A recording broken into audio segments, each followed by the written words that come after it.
First Sivan sir தரிசனம் பண்ணேன்னு சொன்னேல. எப்படி உங்க ஃபேமிலியில உங்க அப்பா அம்மா அப்படி எல்லாருக்குமே சிவன் சார் தெரியுமா? இல்லை நான் கோயம்புத்தூர்லேருந்து மாற்றி 70 மெட்ராஸ் வந்தேன். 70 to 73 நான் எங்கள் போது எங்கள் சொந்தக்கார எங்கள் அக்கா பையன் அத்தை பேரன் வேணும், அவள் அத்தை பேத்தியோ 2 பேரும் இந்த ராமகிருஷ்ண மட் ரோட்டில் இருந்தாங்க. அவங்க மாடி வீட்டில் சிவன் சார் இருந்திருக்க. அவங்க வீட்டுக்கு அடிக்கடி போவேன் நான், எங்க சொந்தக்காரங்க வீட்டுக்கு. ராமகிருஷ்ணா இருந்தாரு. அவளுடைய பேர் டாக்டர் குருசுவாமி சீதாலட்சுமி. ஓகே. அவாது மாடியில சிவன் சார் தங்கி மாடி சின்ன ஒரே குட்டி சின்ன ரூம், ரொம்ப குட்டி ரூம் அது. அங்க தங்கி இருந்தார். ஒரு நாள் இப்படி போகும்போது மாடியில கூட ஒருத்தர் இருக்கார், பெரியவாரோட தம்பியா மாடியில இருக்கார். அப்படி சொன்னோடனே உடனே நான் போய் பார்த்துட்டு வரேன் அப்படின்னு.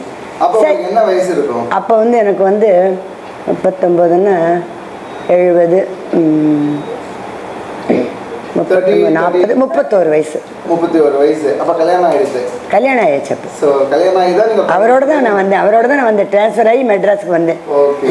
சோ அப்ப சிவன் சார் மாடியில் அப்பதான் ஃபர்ஸ்ட் பார்த்தேன். ஃபர்ஸ்ட் பார்க்கும்போது சாதாரணமா பெரியவாரோட தம்பி, ஒரு பெரியவாரோட தம்பிங்கிற இதில் தான் முதல் எனக்கு ஒரு இம்ப்ரெஸ் ஆச்சு. எனக்கு அவர் கூட பிறந்தவர்னா அப்போல்லாம் பெரியவாழ்னா ரொம்ப இது இல்லையா, அவரோட கூட பிறந்தவொன்னே அடாட அவரும் செயின்ட் மாதிரி அப்படின்னு போனோடனே இவரும் சன்னியாசி மாதிரியே தான் இருந்தார். ஒல்லியாக இருப்பார், டாடி எதுமா பார்த்தா நமக்கு ஒரு இம்ப்ரெஸ்ஸாக சரி சுவாமிஜி மாதிரி இருப்பார். ஆனால் வர சாருன்னு கூப்பிடுவா, எல்லாரும் எல்லாம் பண்ணுவா.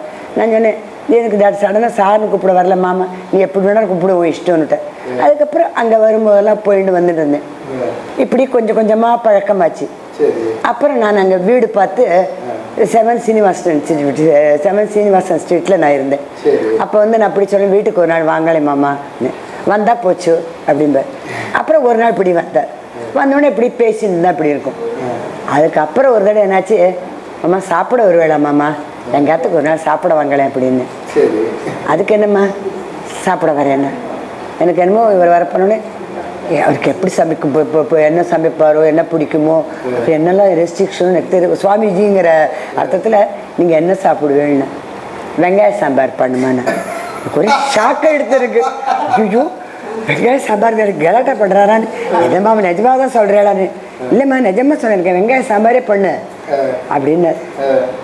வெங்காயம் இல்லை அப்படின்னு என்ன யோசிக்கிற, வெங்காயம் சாப்பிடுவானா? இல்லை மாமா நீங்களாம் வெங்காயம் சாப்பிடுவோட இல்லைன்னு யோசிச்சேன் மாமா அப்படின்னு.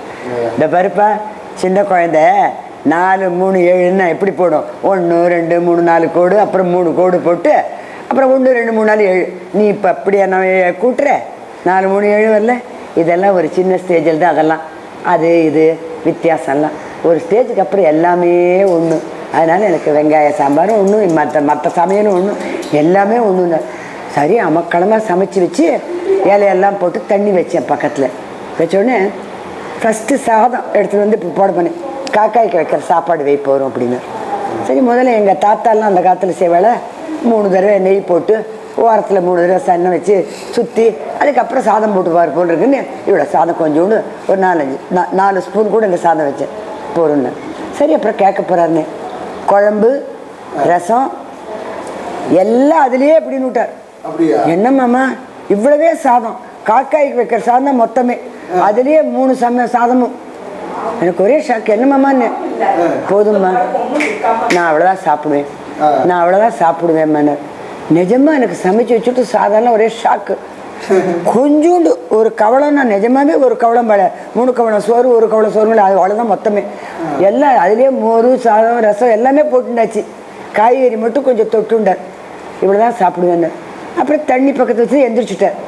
அப்புறம் கொஞ்சம் நேரம் கழிச்சு மாமா தண்ணியே குடிக்கலையே, இந்தாங்க தண்ணின்னு எடுத்து வந்தேன். தண்ணி குடிக்க மாட்டேம்மா. ஏன் மாமா உங்களுக்கு தண்ணி சாப்பிட்டுட்டு தண்ணி குடிக்க மாட்டேளான்னு. அது சொன்னார், தண்ணி குடித்தா இங்கே என்னமோ சம்திங் ராங்குன்னு அர்த்தம்மா அப்படின்னார். பயந்து போயிட்டேன். ஏன் அப்படின்னு, தாகம் எடுக்கிறதுன்னு எங்கள் சாப்பாட்லேயும் அந்த வீட்லேயும் ஏதோ கோளாறுன்னு அர்த்தம். எனவே நான் எங்கே போனால் சாப்பிட்டா தண்ணி குடிக்க மாட்டேன், தண்ணி தாகம் எடுத்துருத்துன்னு அந்த வீட்டில் சாப்பாட்லேயும் தண்ணிலையும் கோளாறுன்னு அர்த்தம். நல்ல வேளை நம்ம வீட்டை தண்ணி குடிக்கல, ஒரு சந்தோஷம் வந்துருத்து அம்மாலாம் நினச்சேன். அப்புறம் போயிட்டு வரேம்மான்ட்டு போயிட்டார். இது ஒரு தினசு பெக்கூலியர் எனக்கு எக்ஸ்பீரியன்ஸு. கேள்விப்பட்டிருக்கல, சிவன் சார் கிட்டத்தட்ட 50-60 வருஷம் தண்ணியே குடிச்சது கிடையாதான். அதான் அதான் மாமா சொல்லி தான் எனக்கு தெரியும். அப்போ எனக்கு ரொம்ப அதிசயமாக இருந்தது. என்ன எப்பேற்பட்டவங்களும் வெட்டப்ப குடிக்காட்டு கூட சாப்பிட்டுட்டு ஒரு வாய் தண்ணி குடிப்பேன். இன்னும் முதல்ல சாதாரணமாக சும்மா சொல்கிறேன்னு நினச்சேன். கடைசி வரையும் குடிக்கவே இல்லை. இந்த தண்ணி வச்சு அது அப்படியே இருந்து போயிட்டு வரேம்மான்னு விட்டேன். அது ஒன்று. இன்னொரு தடவை என்ன எடுத்து அவர் இதுதான் எனக்கு நிஜமாவே அன்னைக்கிலேருந்து இன்னி வரல நான் யோசிச்சுட்டு இருக்கேன். எனக்கு ரொம்ப பிடிச்சி இப்போ தான் எனக்கு அர்த்தமே புரியுறது. ஒரு தடவை ராத்திரி நேரம் நைட்டில் கொஞ்சம் லேட்டாக எடுத்து அப்படி போகும்போது அவரை பார்த்துட்டு போயிடலாம் அப்படி எங்கள் வீட்டில் அவர் சொன்னார். சரி 2 பேர் போய் பார்த்துட்டு போகலாம், மாமா நமஸ்காரம் பண்ணிட்டு போகலான்னு. அவசரத்தில் எப்போ பார்த்தாலும் பழம் ஏதாவது வாங்கிட்டு போவேன். ஒன்றுமே வாங்கிட்டு போனேன்னு. சரி இன்றைக்கி போகிறவங்களே காணிக்கையாக போட்டுவிடலாம், காணிக்கை வச்சுடலாம் அவருக்கு. சரி எப்படி சொல்லிட்டு நான் உள்ளே போனேன். போன உடனே என்னாச்சு, அம்மா இன்றைக்கி பழம்லாம் வாங்கிட்டு வர முடியல, அதனால் என்னம்மா அப்படின்னார். இந்த ரூபாய் வச்சுட்டேன் மாமா, சாரி தப்பாக நினச்சிக்காதீங்க, காணிக்கே எடுத்துக்கோங்க மாமா, நான் 50 ரூபா வச்சேன். அப்போ அவர் என்ன சொன்னார், இதெல்லாம் எனக்கு கொடுக்குறேன்னு நினைக்கிறியா நீ? அம்மா உங்களுக்கு தான் மாமா, வேறு யாருக்குன்னு? எல்லோரும் கொடுக்குறாள், எனக்கு நினச்சிருக்கா நீ? இது எனக்கு இல்லை தெரியுமா? பின்ன யாருக்கு மாமான்னு? நீ உனக்கே நீ பண்ணிக்கிற, உனக்கு தான் உனக்கு தான் நீ கொடுக்குற, எனக்கு இல்லையான்னார். ஏன் மாமா அப்படி சொல்கிற அப்படிங்க? என்னம்மா நீ யாருக்காக பண்ணுற? உனக்கு ஒன்று மாமா பார்த்தா நல்லது இருக்கும், இதெல்லாம் பண்ணால் நல்லதுன்னு. அதோடைய பலாபலம் ஒன்று தானே சேரும். நீ நல்லது செஞ்சாலும் கெட்டது செஞ்சாலும் எது செஞ்சாலும் எதாக இருந்தாலும் அவள் செய்கிறது அவளுக்கு தான் சேரும். எனவே நீ எனக்கு என்ன பண்ணி யாருக்கு என்ன பண்ணாலும் எனக்கு பண்ணுறது பூரா உனக்கு தான் சேரும், புரிஞ்சுட்டியா? அப்படியே ஷாக். அன்னிலேருந்து இன்னி வரணும் நான் எது பண்ணாலும் ஏதாவது ஒன்று பண்ணணும்னு அவர் ஞாபகம் தான் வரும். இது நமக்காக நம்ம பண்ணிக்கிறோம், அதனால் நல்லதே பண்ணணும், கோளாறு பண்ணக்கூடாது அப்படின்னு மைண்டில் ஒரு தோணி போச்சு எனக்கு. அதுலேருந்து எனக்கு அந்த மென்டாலிட்டியே வந்தது. அது இது 2வது இன்சிடெண்ட் எனக்கு. அப்புறம் அந்த ரூம் சின்ன ரூமா இருக்கும். ஐயோ ரொம்ப சின்ன ரூம், நிஜமாவே சொல்கிறேன். இத்தனோடு குட்டி ரூமு. நிஜமாக மனுஷங்க ஒரு மனுஷன் 2 மனுஷன் சேர்ந்த மாதிரி உட்காந்து இடம் பார்த்தாது அந்த மாதிரி இருக்கும். பெயிண்ட் பண்ணிகிட்டே இருப்பார். ஒரு இடம் என்னம்மா எப்போ பார்த்தாலும் படம் வரைஞ்சிருக்காரு, பெரியவாளோட படம் போட்டிருந்தார். தத்ரூபமாக வரைவார், ரொம்ப அழகாக இருக்கும். நான் சொன்னேன், இது சின்ன ரூமில் காற்றே இல்லையே மாமா, நீங்கள் எப்படி இருக்கு, கஷ்டமாக இல்லை உங்களுக்கு? உங்கள் ரூமில் காற்று இல்லாமல் நீங்கள் எப்படி மாமா அடைச்ச மாதிரி 4 செவுரு இது கூட இருக்காடன்னு. இந்த காற்று சௌரியெல்லாம் உனக்கு வேணும், எனக்கு இதே ஜாஸ்தி, எனக்கு இதுவே ஜாஸ்திம்மா, நமக்கு இது தேவையே இல்லை, எனக்கு இதே ஜாஸ்தின்னு விட்டேன். ஓ லெவலுங்கும் போது அப்போ புரிஞ்சுட்டேன், அவளோட லெவல்லாம் அவ்வளோ ஹை, நம்ம சின்ன இது. அப்புறம் சின்ன பையனுக்கு அப்போ சார் ஒன்று சொன்னீங்க, ஒன்றும் எல்லாம் வேணுங்கிற வேலைக்கு பத்தாது, எனக்கு ஒன்றுமே வேண்டாங்கிறவளுக்கு இது ஜாஸ்தி அப்படின்னா. எல்லாத்தையும் விட ஒரு அதிசயம், அவரோட கிராம்டன் பீஸ், எங்கள் வீட்டில் அவர் கிராம்டன் பீஸ் வேலை பண்ணிட்டு இருந்தார். ஒரு டைரக்டர் வந்திருந்தாங்க எங்கள் வீட்டுக்கு. வரும்போது அன்றைக்கி உங்கள் பிரேக்ஃபாஸ்ட்டு உங்கள் சவுத் இண்டியன் சாப்பாடு சாப்பிட்ணும், எனவே பிரேக்ஃபாஸ்ட்டு உங்கள் வீட்டில் இன்றைக்கி அவர் சொல்லியிருந்தாங்க. அவங்க எக்கெடுத்தேன் எங்கள் வீட்டில் அவர் கூப்பிட்டுருந்தார். அப்போ பாம்பேலேருந்து வராங்க அந்த டைரக்டர். சரி அவரும் அவருடைய இன்னொருத்தர் வந்தாங்க, 2 பேர் வந்தாங்க. அன்றைக்கி அவருக்காக இட்லி, தோசை, இட்லி, அப்புறம் சேவை, வடை, சட்னி, சாம்பார் எல்லாமே பண்ணியிருந்தேன். அன்றைக்கி பண்ணோன்னே எல்லாம் சாப்பிட்டு மദ്രാஸ் காஃபி சாயின்னார். சரி மദ്രാஸ் காஃபி வேணும்னாரு. மெட்ராஸ் காஃபி எடுத்து வச்சுருந்தேன். மദ്രാஸ் காஃபி போட்டால் காஃபி அவளுக்கு பிடிச்சோன்னே எல்லாம் கொடுத்து முடித்து பேசிக்கும்போது திடீர் பெல் அடிச்சது பார்த்தா சிவன் சார் வந்து நிற்கிறார். ஒரே ஷாக்கு, ஐயோ வேடிக்கை சொல்லவே இல்லை, திடீர்னு வந்துட்டார். காலையில் எடுத்து விஷயம் வரவே மாட்டார். வந்தோடனே வந்துட்டார். என்னம்மான்னு, உட்காருங்க மாமா எதாவது சாப்பிட்றான்னு. ஒன்றும் எனக்கு காஃபி மட்டும் போருமான்னு. போனோடனே கொஞ்ச நேரம் பேசும்போது, ஆஹா நார்த்து போல் சவுத் போகிற மாதிரி 2 போல் ஆப்போசிட்டு சேர்றதில்லை அப்படின்னு எங்கள் வீட்டில் அவர் சொன்னார். அந்த டைரக்டர்கிட்ட, அவர் டைரக்டர் கிறிஸ்டியன், சொன்னார் இதுதான் சிவன் சார், எங்கள் குரு மாதிரி அவரும் செயின்ட்டு அப்படின்னு. அவனே எந்திரிச்சு நமஸ்காரம் பண்ணான். சொல்லிட்டு கொஞ்சம் நேரம் பேசி அவள் போயிட்டான். அப்போ சொன்ன மாமா சொன்னான், இந்த பாருப்பா பதவி 2 பேர், அவருக்கும் மதிப்பு எனக்கும் மதிப்பு, 2 பேரும் ஈக்குவலாக மதிப்பு கொடுக்குறேன். அவருக்கு பதவி, நாற்காலி, பைசா இருக்கிறவங்களும் மதிப்பேன். அந்த பதவி போனால் நாற்காலி போனால் இது பவர் போயிடும், அப்போ மதிப்பும் போயிடும். எங்களுக்கெல்லாம் என்றைக்கும் ஒன்றுமே இல்லை, ஆனால் எனக்கு மதிப்பு அது நான் செத்தா இன்னும் ஜாஸ்தி மதிப்பு. நாங்கள்லாம் இருக்கும்போது ஒரு மதிப்புன்னு செத்தா இன்னும் ஜாஸ்தி மதிப்புமா. நாங்கள்லாம் என்றைக்குமே நம்மளாம் வேல்யூபிள்னார். அப்படியே ஆச்சரியப்பட்டு போயிட்டேன். அப்புறம் கொஞ்ச நேரம் பேசி இருந்துட்டு போயிட்டார். அன்றைக்கி நிஜமாக அந்த இன்சிடெண்ட்டுக்கு ரொம்ப ஆச்சரியம். இவர் ஒரே சன்னியாசி, அவர் பெரிய போஸ்ட்டு, 2 பேர் அட் அ டைம் மீட் பண்ணி ஒருத்தர் ஹலோ பேசிட்டு இருந்து கடைசியில் நான் கேட்டதுக்கு இந்த மாதிரி சொன்னார். ரொம்ப ஆச்சரியமாக இருந்தது எனக்கு அந்த இன்சிடெண்ட். நிஜமாவே ரொம்ப அபூர்வம் எனக்கு. இப்போ உங்களுக்கு தோன்றதா சிவன் சார் இருக்கும்போது சிவன் சாரை பற்றி? நிஜமாவே அவர் இருக்கிறத விட இல்லாத போது தான் எனக்கு ரொம்ப இது ஆச்சரியமாக இருக்குது. இன்னும் அவர் இருந்த போது கூட இவ்வளவு அமக்களமாக இல்லை. அவர் நிஜமாவே அவருக்கு இவ்வளோ இல்லை. போனப்புறம் தான் அவருக்கு இவ்வளோ இது புஸ்தகங்கள் அவரை பற்றி எல்லாமே இருக்கும்போது ஒன்றுமே இல்லை. அவர் எப்போ பார்த்தாலும் எழுதிட்டே இருப்பார், ஏதாவது எழுதிட்டே இருப்பார் டைரியில்.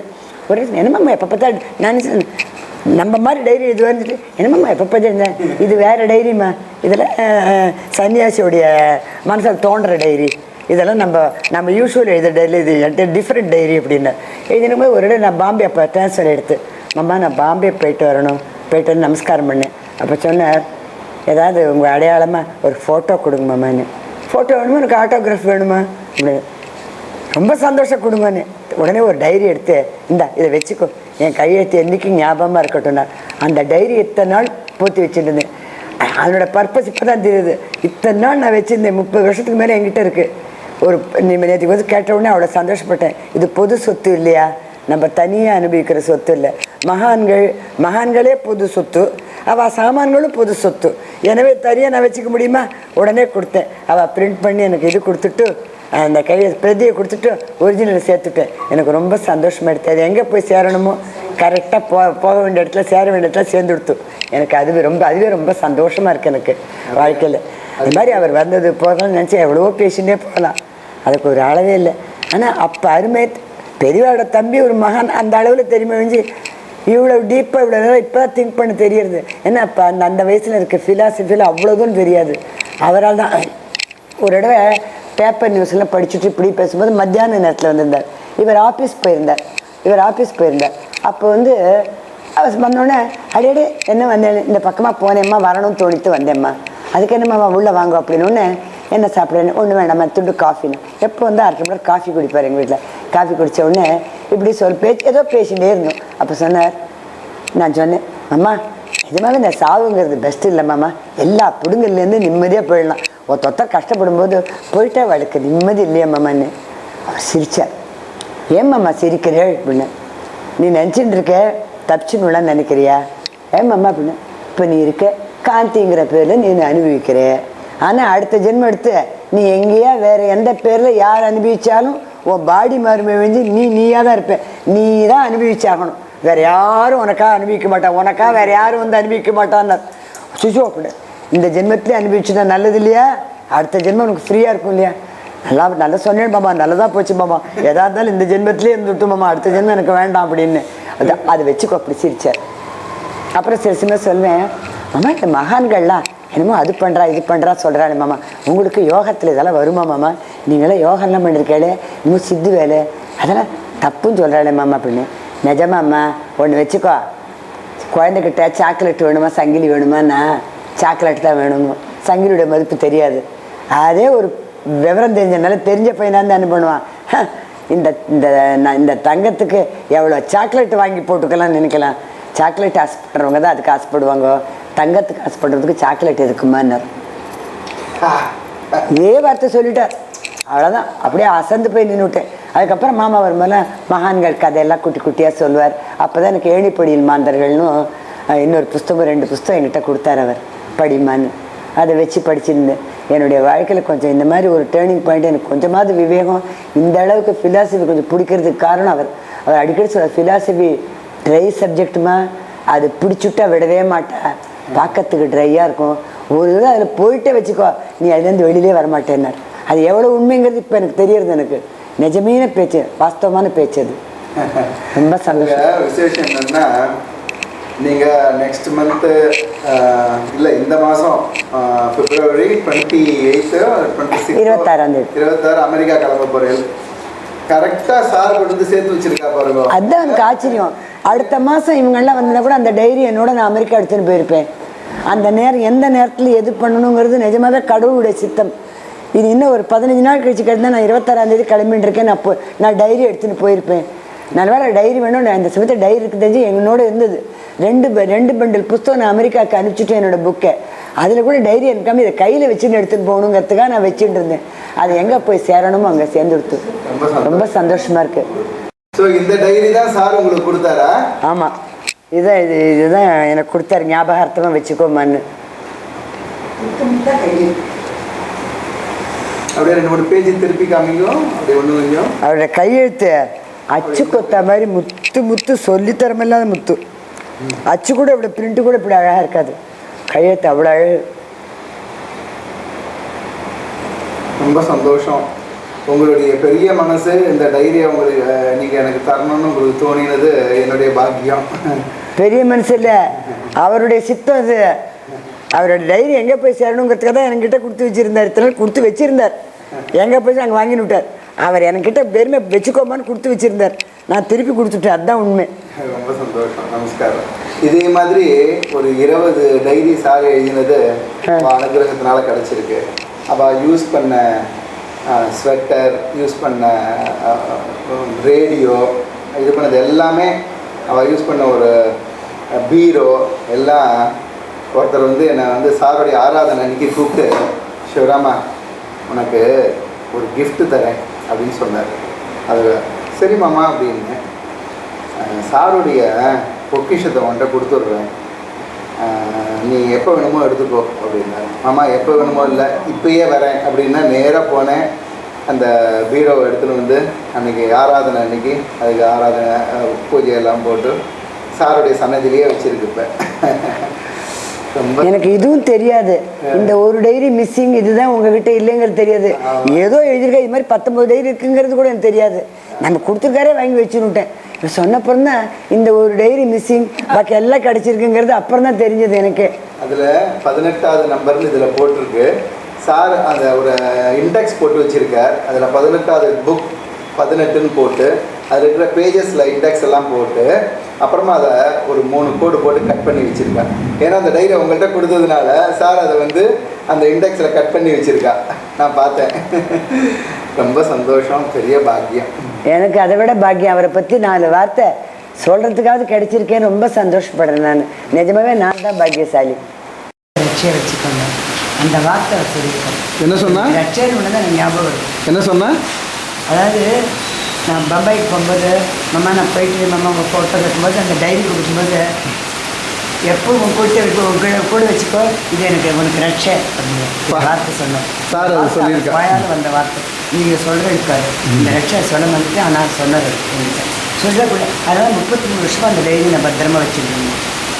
ரொம்ப சந்தோஷம். நான் யார்கிட்டையும் கொடுக்குற, யார்கிட்டையும் படிக்க கொடுக்குறேன். எத்தனையோ புத்தகத்தை எத்தனையோ கொடுத்துட்டு இருக்கே பண்ணிருக்கேன், ஆனால் இதை வந்து நான் யாருக்குமே கொடுத்தது. இப்போ அது சார்கிட்டே வந்திருக்கு.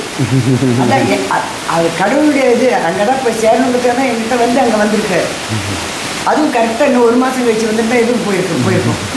நான் என்னோடய எடுத்துன்னு போயிருக்கேன். ரொம்ப சந்தோஷம்.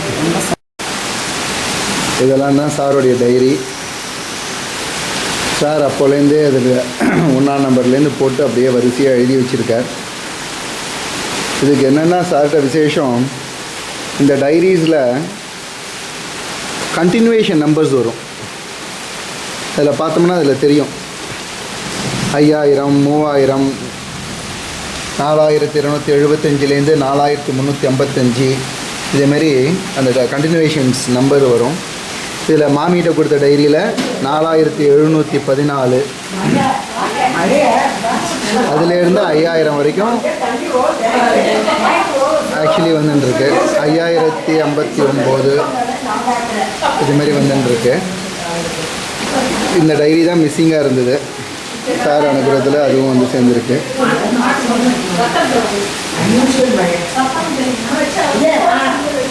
இதுலேருந்து தொகுத்தது தான் ஏணிப்படிகளில் மாந்தர்கள் அப்படின்னு சார் இருக்கும்போது இதுலேருந்து ஒரு சின்ன டிப் வந்திருக்கு.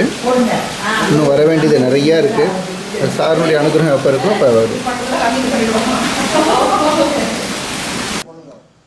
நீ பண்ணிடுமா, பண்ணிட்டு எழுந்திருப்பது மெதுவா. அம்மா பண்ணிட்டு இருக்கா, மாமி பண்ணிட்டு இருக்கா. சத்தமே இல்லையே. சார் சார்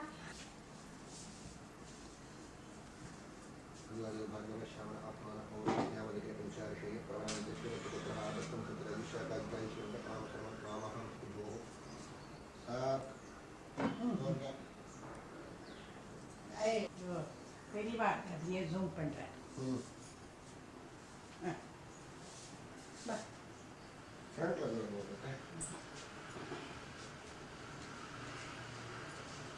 நிறைய போச்சு